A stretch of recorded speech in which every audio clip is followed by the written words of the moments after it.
안녕하세요. 대한민국의 알찬 방산 소식을 빠르고 정확하게 전달해드리는 한국필승TV입니다. 최근 대한민국의 현무5가 공개되면서 세계 각국에서 다양한 반응을 보였습니다. 그중 가장 뚜렷한 반응은 놀라움이었습니다. 외신은 물론 우리 국민조차 소문처럼 떠돌던 현무5의 존재가 실제로 드러난 것에 대해 경악을 금치 못했습니다. 심지어 현무6, 현무7에 대한 소식까지 암암리에 퍼지고 있어 한국 미사일의 기술 발전에 대한 기대가 높아지는 상황입니다. 특히 북한은 한국산 현무5 공개에 대해 매우 날카로운 반응을 보였습니다. 한국 국군이 날 행사에 대해 북한은 김강일 부상 담화를 통해 미국의 전략무기와 한국산 미사일 무기를 비난하기도 했습니다. 북한은 한국의 열병식은 한국과 미국의 만성적인 핵공포증에 의해 만들어진 허탈감을 달래기 위한 환각제에 불과하다며 지속적인 오물풍선 부양으로 자신들의 기분을 드러냈습니다. 실제로 북한이 지난 7월 공개한 화성포 11다 4.5의 경우 탄두무기계 4.5톤이며 이것이 현재 북한이 보유한 최대 탄두 중량 미사일입니다. 그런데 한국은 북한보다 무려 2배에 가까운 탄두무게를 갖춘 현무5의 실체를 공개했으며 현무6가 개발 중이라는 것까지 공식적인 채널을 통해 언급했습니다. 초고위력 지대지 탄도미사일 현무5는 세계 유일의 탄두 중량인 9톤에 달하는 미친 파괴력을 가지고 한국의 삼축 체계를 담당할 것으로 보입니다. 이에 이어 얼마 전 현무5 발사 장면을 영상으로 짧게 노출하며 한국의 KMPR에 대한 개발이 완료되었다는 소식까지 전했습니다. KMPR, 즉 한국의 대규모 응징과 보복이란 뜻으로 김정은의 일가와 전쟁 지도부를 정밀타격, 초토화해내는 전략입니다. 그리고 그 KMPR의 한국명이 바로 고위력 현무탄도 미사일 현무5입니다. 현무5는 기본적으로 현무2와 유사한 형상이나 확연히 길이가 길어진 모습으로 특히 이전 현무들은 할런치 방식이었다면 이번 미사일은 홀드 런치 방식의 자세 제어용 측추력기와 접이식 날개가 확인되었습니다. 홀드 런치 특성상 붉은 화염에 보이지 않는 모습이 인상적이었는데 이는 향후 수상함과 잠수함 탑재를 염두에 두고 개발한 것으로 콜드런치는 강력한 엔진의 출력으로 발사대가 손상될 위험이 적기 때문입니다. 또한 현무포와 비교해보면 2.5톤이었던 탄두 중량이 9톤으로 대폭 늘었고 총 중량은 무려 36톤에 달합니다. 통상적으로 미국, 중국, 러시아의 탄도미사일의 탄두가 1톤 안팎이라는 점을 감안하면 상식에서 벗어난 정말 괴물에 걸맞는 고위력을 갖고 있음을 알 수 있습니다. 한국군이 얼마나 화력이 미친 포방부인지 알 수 있습니다.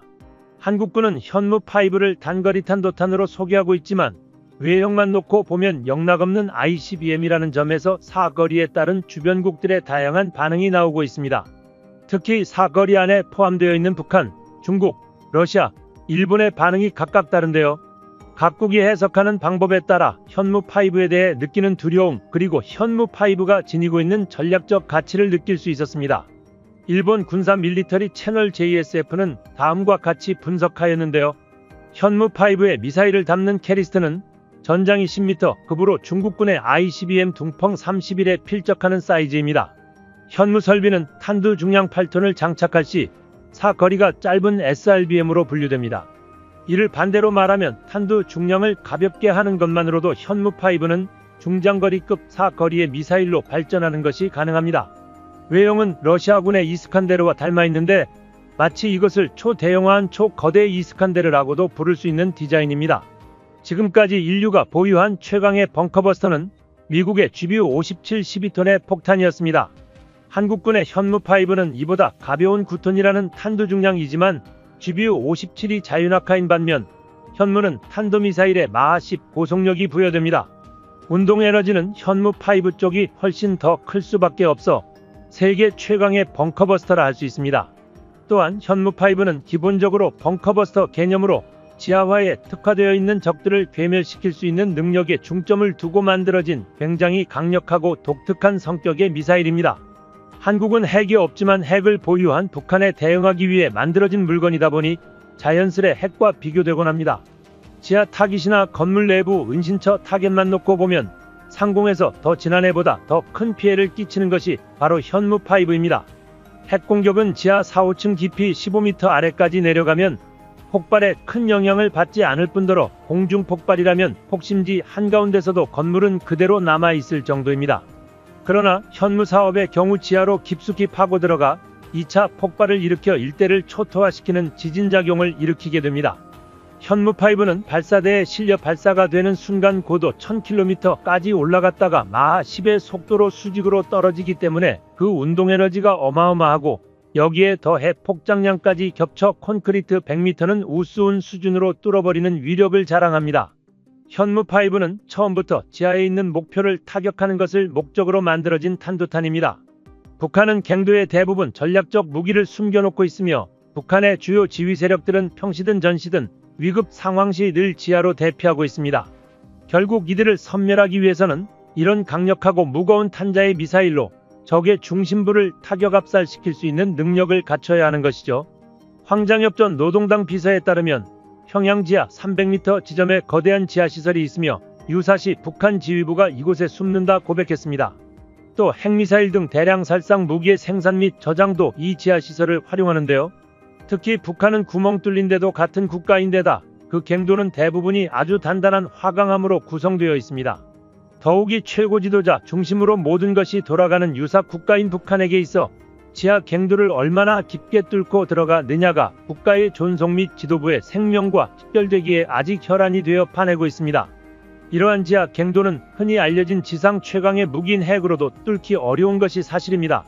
이를 잘 알고 있는 북한은 이미 2004년에 100에서 250m의 거대한 지하시설을 구축해놓고 있었는데 당시 미 하원 파인스타인 의원은 물리학자들과 이야기해본 바 핵폭탄을 방사능 낙진의 피해를 막을 수 있는 깊이인 지하 240m에서 300m까지 관통시킬 수 있는 방법은 사실상 없다고 한다라고 밝혔습니다.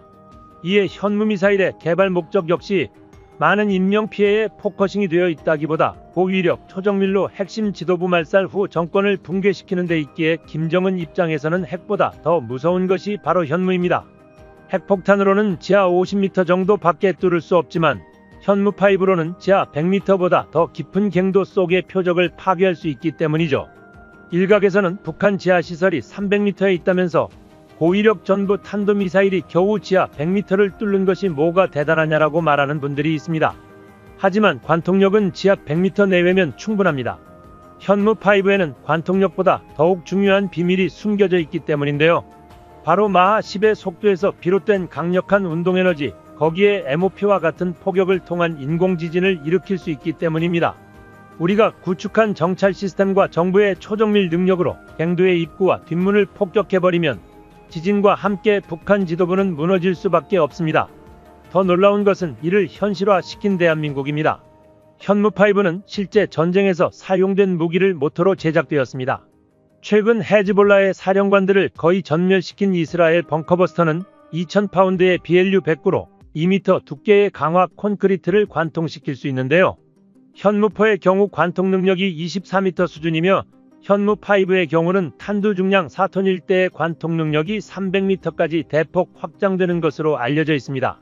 여기서 눈여겨보아야 할 점은 북한의 주요 갱도 시설들을 파괴하기 위해서는 사실 4톤만으로도 충분하다는 것입니다. 즉, 톤수에 집중하기보다 탄두 중량에 따라 천차만별로 달라지는 사거리가 더 중요하다고 할 수 있는데요.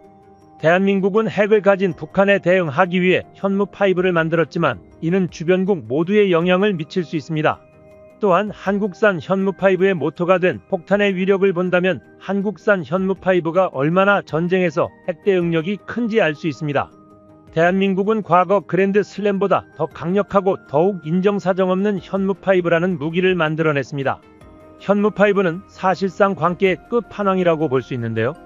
그랜드 슬램 자체를 아예 탄도미사일에 박아놓고 심지어 속도는 마하 0.94였던 그랜드 슬램의 10배인 마하 10에 달합니다. 운동 에너지는 속력이 제곱에 비례하므로 속력이 10배가 되면 그랜드 슬램의 최소 100배에 달하는 파괴력을 갖는다는 것을 의미하죠.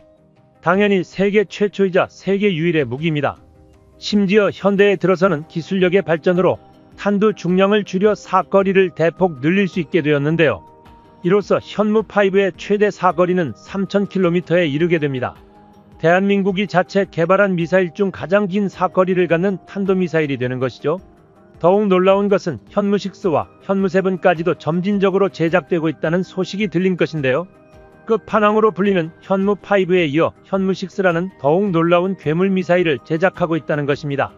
경이로운 것은 현무6의 스펙은 이미 암암리에 퍼지고 있다는 것인데요. 이로 인해 많은 네티즌들이 현무6까지 이미 완성된 것이 아니냐는 추측을 하고 있습니다. 다만 현무3는 개념 설계 단계로 아직은 제작이 시작되지 않고 설계 과정을 거치는 것으로 보이는데요. 대한민국의 현무 미사일의 화력을 점검하며 향후 추가적인 미사일을 제작하고 있습니다. 이는 실로 핵에 버금간다고 할 수 있습니다. 이를 본 일부 네티즌들은 다음과 같은 반응을 보였습니다. 사실 푸틴의 러시아나 북한도 핵 공격은 인류 멸망이라고 소란을 피우고 있지만 일반 탄도로도 작전을 세워 정확히 목표를 타격하면 핵과 동등 이상의 파괴력을 가진다고 생각한다. 오히려 독재자들은 핵무기라는 말을 혼자서 부각시키는 책략에 빠져있다. 권위주의 국가에는 한 명의 수장이 존재하지만 자유주의 국가의 수장은 부재하더라도 그 다음이 존재한다. 즉 한국의 시각에서 보면 상대적으로 편리하게 사용할 수 있는 무기가 현무5다. 북한이 준비 가능한 지하 깊은 시설의 수에는 한계가 있으므로 대형 지하 관통탄두는 매우 효과적이라고 생각한다. 얼마 전 이스라엘이 비슷한 작전을 베이루트에서 실시했는데 지하 시설이 북한에게 기술이라는 소문도 있어 전원 분석을 진행하면 더욱 효과적인 운용이 가능할 것으로 보인다. 현재 진행형으로 전시 국가인 한국이 장비를 발전시키는 노력에는 감탄을 금할 수 없다. 낡은 정보를 바탕으로 한국을 조롱하고 시시한 자존심을 세우는 것도 좋지만 이제 일본도 자화자찬보다 세계의 현실을 보는 편이 좋다. 라는 반응들이었습니다. 한편 중국에서는 여전히 한국산 현무5를 폄하하며 격양된 반응을 보였습니다. 특히 5,500km의 사거리를 3,000km로 대폭 줄여 넣으면서 중국에는 큰 영향이 없다고 하고 있습니다. 하지만 현무5의 사거리 3,000km는 충분히 베이징을 타격할 능력을 지닙니다. 이에 중국 공영방송 CCTV 산하의 군사채널 군미천하에서는 한국 열병식에서 소량의 중거리 미사일을 전시했는데 과연 주변을 위협할 수 있을까? 스스로 괴물이라 칭하지만 실제로는 쓰레기에 불과하다. 현무5 중거리 탄도 미사일이 처음으로 공개되었다. 하지만 수량이 너무 적어 단 2발로 편대를 구성해 통과했을 뿐인데 이것만으로도 우주 제1대국의 국민들을 열광시키기에 충분했다. 최대 사거리는 3,000km이며 세계에서 가장 무거운 통상 탄두를 탑재하지만 이를 위해서는 사거리를 600km로 크게 감소해야 한다. 사거리 극단적인 감소를 대가로 얻은 세계 최대 투사 중량은 한국인의 허영심을 만족시켰고 현무5를 탄도미사일계의 괴물이라고 자칭하고 있다며 한국을 비하하고 있습니다. 이는 사실 우리가 만든 무기는 북한을 겨냥한 것일 뿐 중국을 노리고 있지는 않다고 말하고 싶은 의도가 다분해 보입니다. 사실 사거리 5,500km일 경우에는 중국 전역과 중국이 타국과 분쟁을 겪고 있는 영유권 지역까지 모두 사거리 안에 들어오게 되는데요. 심지어 서쪽으로는 파키스탄, 북쪽으로는 러시아 국토의 90%, 남쪽으로는 남중국해는 물론 인도네시아까지 영향력이 미치게 됩니다. 이에 오히려 러시아 매체들은 대놓고 현무는 북한이나 다른 국가가 아닌 중국을 겨냥한 무기라고 못 박아두고 있죠. 러시아 매체 군사정보원은 다음과 같이 말했습니다. 현무5는 약 1000kg의 탄두를 탑재하며 미사일 사거리가 5000km를 초과한다며 대륙간 탄도미사일의 사거리가 5500km부터 시작된다는 점을 고려하면 상당한 거리라고 언급했습니다. 2000에서 3000kg의 탄두 중량으로도 중국 대부분 지역을 쉽게 커버할 수 있다며 단순한 탄도 궤적뿐 아니라 미사일 방어 시스템을 극복할 수 있는 더 많은 에너지를 소비하는 궤적도 가능합니다. 따라서 공식적으로는 현무5를 두고 북한을 위한 거대한 벙커버스터로 소개하고 있지만 실제로는 미국의 국가가 지닌 강력한 중장거리 미사일로서 또 다른 방향에서의 중국을 겨냥하고 있는 것입니다. 이번에 공개된 현무5 이외의 현무6도 개발 중이며 현무3 개념연구까지 들어갔다는 소식이 들려오고 있습니다.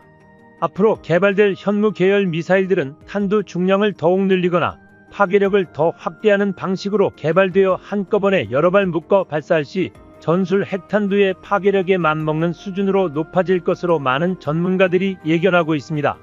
이는 북한이 보유한 핵무기에 맞는 군사적 위력이라 볼 수 있습니다. 하지만 이번 유엔 총회에서 북한의 핵보유국 지위에 대해 언급하게 되었는데 만약 북한의 핵보유가 인정되는 그 순간 대한민국 역시 순식간에 핵보유국으로 거듭날 것으로 보입니다. 특히 대한민국은 핵무장에 필요한 기술력을 이미 갖추고 있기에 상황만 된다면 빠르게 핵 개발이 가능할 것으로 보입니다. 그만큼 한국 방산기술력이 높아진 상황인데요. 한국의 기술력 수준을 보여주는 9월 26일 영상입니다. 한국은 급변하는 국제 정세에 맞춰 KF-21 전투기와 방산무기를 빠르게 개발하고 있습니다. 특히 현대 공중전에서는 제공권 장악이 가장 중요한 것 중 하나인데 대한민국의 KF-21 전투기가 스텔스 성능을 갖추며 한국 방산의 위험을 보이고 있는데요. 이 상황에서 한국항공우주산업 고위 관계자가 실전 KF-21 전투기는 스텔스기가 될 수 없다는 충격적인 발언을 하여 세간의 관심이 쏠렸습니다. 한국 고위급 관계자가 KF-21 전투기에 대해 공식적으로 부정적인 발언을 한 경우는 많으나 스텔스기가 될 수 없다는 것은 역시 터무니없어 보이는데요. 이는 우리 스텔스 성능을 낮추어 말해 한국에 대한 경계심을 줄이려는 목적으로 보입니다.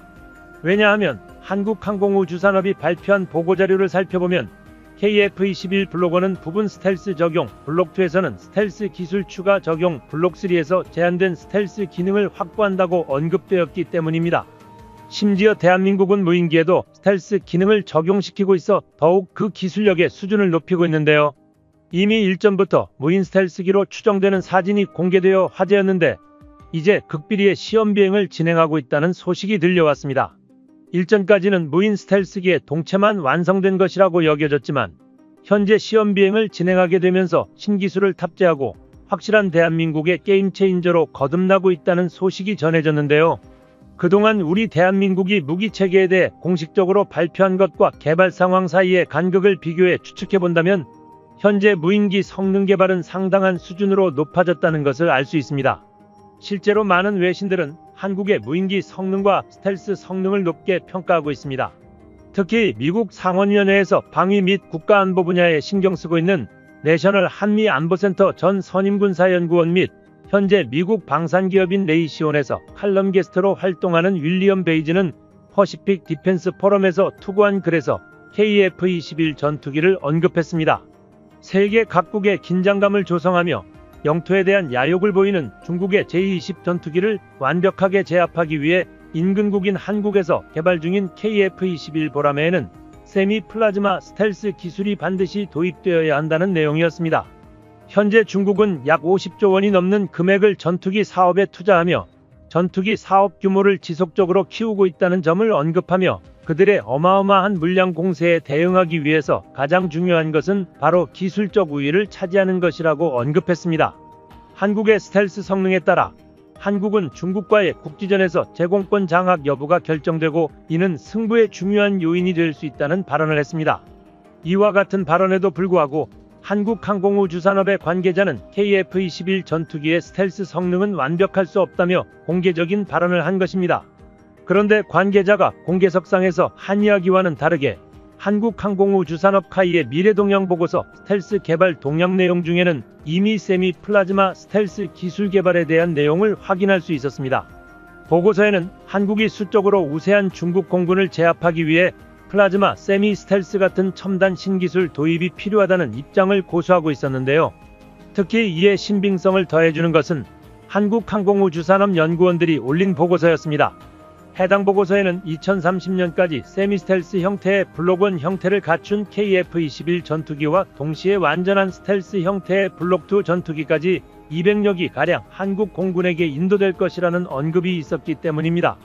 이에 더해 한국형 KF-21 스텔스 성능 개량에 대해 좀 더 구체적인 방안이 제시되었습니다. 과거 스텔스 형태인 블록 2 발표 당시만 하더라도 몇몇 언론과 반대파는 대한민국이 스텔스 전투기를 개발하는 것은 불가능하다고 이야기했습니다.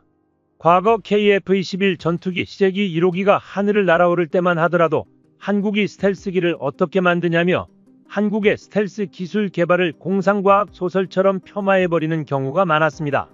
하지만 한국은 오히려 묵묵하게 스텔스 기술까지 차근차근 개발해 나가며 유의미한 성과를 거두고 있습니다.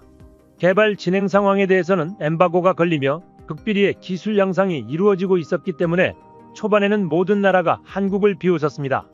하지만 한국은 미국, 유럽 등 강대국의 간섭을 받지 않기 위해서는 기술력을 숨겨야 한다고 생각해 이에 대해 아랑곳하지 않았습니다.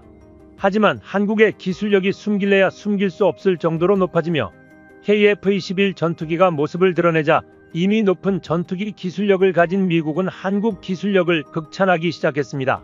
현재 KF-21 전투기는 실전기체 양산이 돌입하였으며 동체 조립과 성능 개량을 추가적으로 진행하여 2026년 대한민국 공군에게 배치될 예정입니다. 또한 KF-21 블록2에 대한 성능 개량이 빠르게 이루어지고 있으며 해당 실전기부터는 한국의 스텔스 기술이 많은 부분 적용될 것으로 보이는데요. 또한 이와 병행하여 무인 스텔스 전투기 개량에도 박차를 가하고 있다고 전해졌습니다. 국방부의 발언에 따르면 KF-21 블록2에서는 무인기 편대와 KF-21 유인 통제기를 함께 비행하며 다양한 편대를 구성하고 효과적인 작전을 수행할 수 있도록 준비하고 있습니다. 이를 위해 KF-21 전투기는 저피탐 설계를 활용해 생존 가능성을 향상시키고 독자적으로 개발한 첨단 항공전자 기술과 국산 무장까지 탑재할 계획을 세우고 있습니다. KF-21 전투기의 유무인 복합편대까지 추가된다면 경쟁 기종과 비교해 생존성 향상은 물론 공격력까지 높아질 것으로 기대됩니다. 또한 스텔스 무인 전투기가 KF-21 전투기와 함께 공중 임무를 수행하거나 무인기로만 구성된 전투 임무를 수행하는 역할도 하게 될 것입니다. 한국항공우주산업이 개발한 전투기뿐만 아니라 헬기 및 다양한 무인 항공기와도 함께 운용하여 여러가지 전략적 유무인 복합편대 구성에 대한 계획과 연구도 진행 중입니다. 이는 임무 조건에 따라 유연한 편대 임무 구성을 가능하게 할 것입니다. 이를 위해 편대 간의 임무 분산, 지능형 통제 시스템 개발, 자유화된 임무 수행, 전술적 고기동 능력 확보를 주요 목표로 하고 있습니다. 무인 스텔스 전투기의 개발이 완료되면 이를 다양한 전투 임무에 활용할 수 있습니다.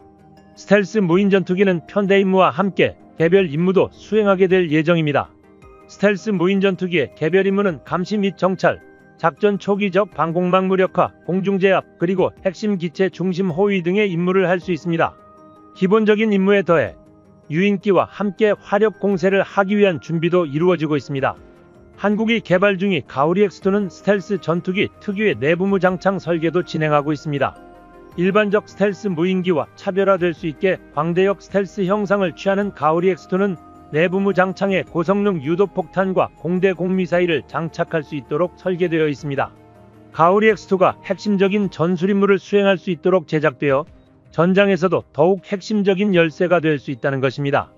스텔스 무인기 고유의 능력으로 중국과 북한의 방공망을 무력화시킨 후 은밀하게 적군의 요충지를 타격하고 빠르게 이탈하는 임무 수행으로 아군의 인명피해와 위험을 줄이고 적군에게 치명적인 위협을 가할 수 있을 것입니다. 현재 KF-21 전투기 연구진들의 또 다른 큰 고민은 한국형 차세대 플라즈마 스텔스 기술 보유에 관한 것인데요. 현재 전세계 군사 언론들 사이에서 가장 화제로 떠오르는 것은 고도로 발전된 A사 레이더의 탐지 성능입니다. 스텔스와 탐지 기술을 서로 상충하며 발전하고 있습니다. 스텔스가 개발된 초반에는 스텔스기의 존재 자체가 무적이라고 느껴질 정도였습니다. 하지만 세계 강대국들은 전투기 육격에 필요한 지대공 레이더의 지속적인 기술 발전을 통해 더욱 강력한 탐지 능력을 갖추기 시작했고 마침내 여러 차례 레이더 실험으로 기존에 존재했던 5세대급 스텔스 전투기를 희미하게 포착해내는 데 성공했습니다. 미국과 러시아는 물론 유럽연합 등 5세대급 스텔스 기술을 보유한 나라들은 초비상이 걸렸으며 차세대 스텔스 기술에 대한 연구가 계속되어 왔습니다. 냉혹한 현대전장에서 급격한 기술 발전 변화를 따라가지 못한다면 순식간에 도태되어 버릴 것이 분명합니다. 그렇기 때문에 고성능 지대공 레이더에 관한 문제는 우리 KF-21 전투기에도 동일하게 적용되었습니다. 한국은 이에 따라 차세대 스텔스 기술 개발 진행해왔고 스텔스 신소재라고 불리는 메타물질을 개발해내는 데 성공했습니다. 하지만 아직도 안심할 수 없다고 생각했습니다. 고성능 지대공 레이더에 탐지되는 순간 순식간에 전투기는 격추당하고 많은 치명적 상황이 발생합니다. 이를 방지하기 위해 한국은 추가적인 스텔스 기술을 계속해서 개발하고 강화해오고 있습니다. 현재 소재 개발 측면에서는 완성도가 높았지만 추가적인 개발을 진행하였습니다. 한국의 주특기인 초정밀공학을 주도로 차세대 스텔스 전투기를 위한 기술 개발을 공식적으로 진행하기 시작했습니다. 한국이 진행하는 계획은 바로 앞서 말했던 세미 플라즈마 스텔스 계획입니다. 한국은 이미 플라즈마 스텔스에 관한 연구 개발을 통해 기초 체계를 구축하는 데 성공한 상태입니다. 전투기 관련 첨단 기술에는 엠바고가 걸려 모든 상황을 정확히 알 수는 없지만 현재까지 알려진 정보에 따르면 한국은 2000년대 초반부터 현재까지 고성능 레이더파 전도성 표면을 플라즈마 스텔스가 완벽히 흡수한다는 방식에 관한 기술 연구 보고서를 공식 발간한 적이 있습니다. 플라즈마에 이온화된 대기 성분은 레이더의 마이크로파를 100% 흡수한 뒤 무의미한 에너지와 파장으로 바꿔버리기 때문에 아무리 강력한 고성능 레이더가 감지하더라도 이는 감지가 거의 불가능하다는 결론을 내렸습니다. 이후에도 한국은 플라즈마 스텔스에 대한 연구개발부를 신설하고 차근차근 기술력을 쌓아 올렸습니다. 한국의 최종 목표는 KF-21 전투기는 물론이고 새로운 무인 공격기에도 플라즈마 기술을 적용하는 것입니다. 현대 전장에서는 얼마나 빠르게 레이더로 적 전투기를 탐지하는가가 승부를 판가름하는 요소가 됩니다. 만약 적 전투기를 탐지하지 못한다면 자각하지 못하는 사이에 전투기가 격추당하거나 주요 행정지역이 폭격당할 수 있습니다. 이 말인즉슨 레이더만큼 적군의 전투기에 식별되지 않는 강력한 스텔스 성능이 중요하다는 것입니다. 대한민국은 말 그대로 유령 편대를 구성하여 은밀한 은신 비행을 시도하려고 계획하고 있습니다.